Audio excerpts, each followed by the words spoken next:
नेवता गिरा बाबो जड़ा पता तीस।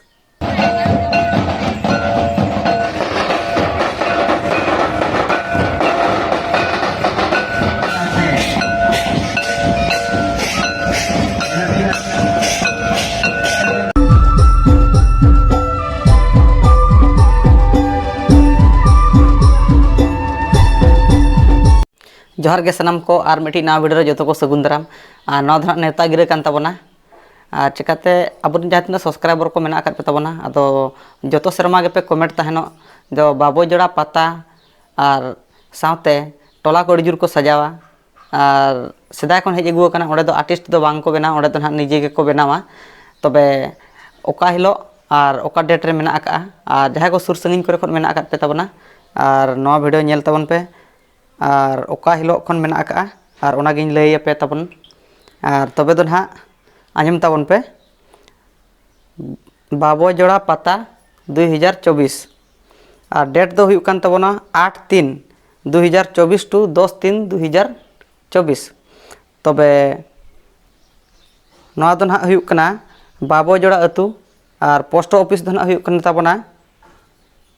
माझीगान और पीएस दो ना हुयु कान ताबोना बिसुई और डिस्ट्रिक्ट दो ना पे बड़ाय काट गया मयूरभंज के और कमी होरा लेकाते ना प्रोग्राम जहाँ को दोहो आकात ताबोना और हेज दाड़े ताबोन और उनका दो अडी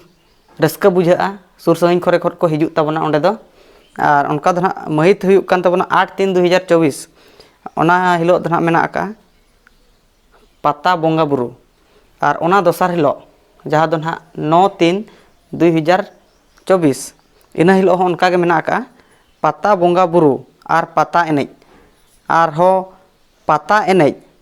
15:30 टांग खन 18:30 टांग धाबी ना हुआ और पता एनेज लोहा बड़िया रुसिका कड़ा कुड़ी को ना तबे नवा दो ना 9 तारीख 9-3-2024 9 तारीख लोगा कना ना तापरे 10 तारीख हो उनका प्रोग्राम मेना का और 10 तारीख दो ना हुयु कना पता एनेज समाज सिंगराई निदा खाटो गायन हेपराव ओना साथे पता एनेज और पता एनेज रे गुटी डुबा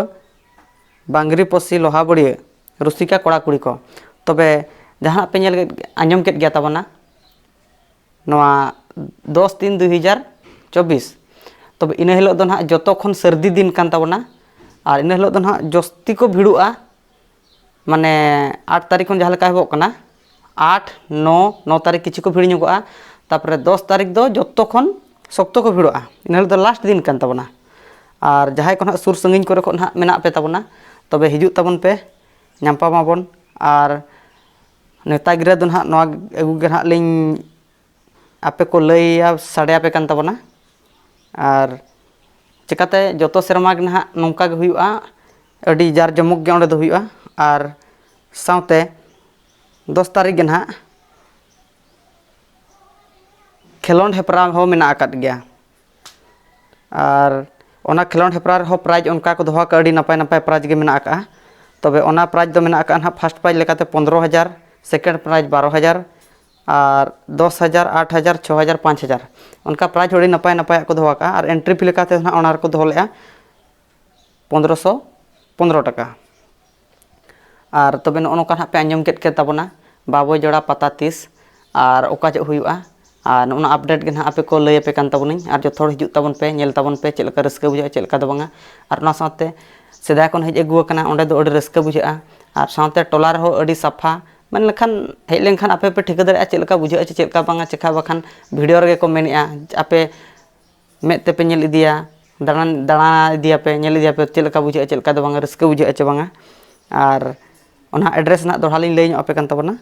और अतु दो ना बाबो जड़ा पोस्ट ऑफिस ना माझीगान और पीएस दो ना बिसुई और डिस्ट्रिक्ट दो मयूरभंज मा तबे नोडे गलिंग थुकुम दोहयआ